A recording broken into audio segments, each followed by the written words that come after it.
આપના નેતા દ્વારા નોકરીની લાલચ આપી પરિણીતાનું અપહરણ કરવામાં આવ્યા હોવાનો ગંભીર બનાવ બન્યો હતો। નવાગામની પરિણીતા પોતાના બહેનને છોડવા ટુ વ્હીલર પર નીકળી ત્યારે આપ પાર્ટીના દેવેન્દ્ર લક્ષ્મણ મેડાએ પરિણીતાને આઈટીઆઈ પાસે નોકરી અપાવવાની લાલચ આપી બોલાવી પરિણીતાએ કારમાં બેસવાનો ઇનકાર કરતા દેવેન્દ્ર મેડાએ જબરજસ્તી તેને કારમાં બેસાડી લીંબડી રોડ તરફ લઈ જતા પતિને ફોન કરી પરિણીતાએ મદદ માંગતા પતિ સ્થળ પર પહોંચ્યા છતાં આરોપી ગાડી ભગાવી અને છાપરી પોલીસ મથક નજીક પરિણીતાને ઉતારી ભાગી છૂટ્યો। પરિણીતાની ફરિયાદ બાદ દાહોદ બી ડિવિઝન પોલીસે દેવેન્દ્ર મેડા સામે અપહરણ અને છેડતીનો ગુનો દાખલ કરી ધરપકડ કરી વધુ તપાસ હાથ ધરાઈ રહી છે।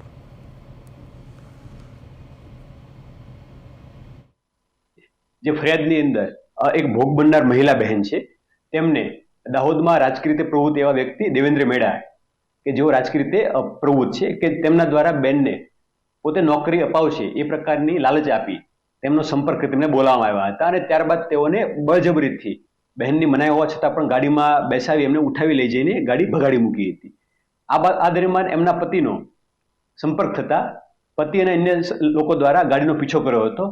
તેમ છતાં દેવેન્દ્ર મેડાએ પોતાની ગાડી છે બેફિકરાઈથી ને પૂર ઝડપે ચલાવી અને અલગ જગ્યાએ ફર્યો હતો અને ત્યારબાદ શરૂ ગાડીમાં તે બેનની પાસે અભદ્ર માંગણી કરી નોકરી આપવાની લાલચની અંદર એમની છેડતી કરીને અભદ્ર માંગણીઓ કરી હતી અને એ ત્યારબાદ તેમને બી ડિવિઝન પોસ્ટની બહારના વિસ્તારમાં છાપરી ખાતે તેમને ઉતારીને ત્યાંથી નીકળી ગયેલા હતા।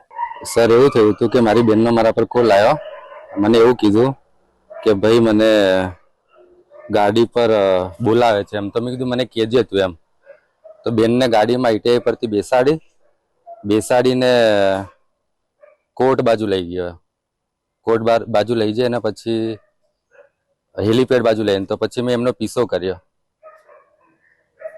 કર્યો પછી એ પોલીસ સ્ટેશનમાં બેનને લઈને ગાડીમાં બેસાડીને ભાગીને આવી ગયો ત્યાં।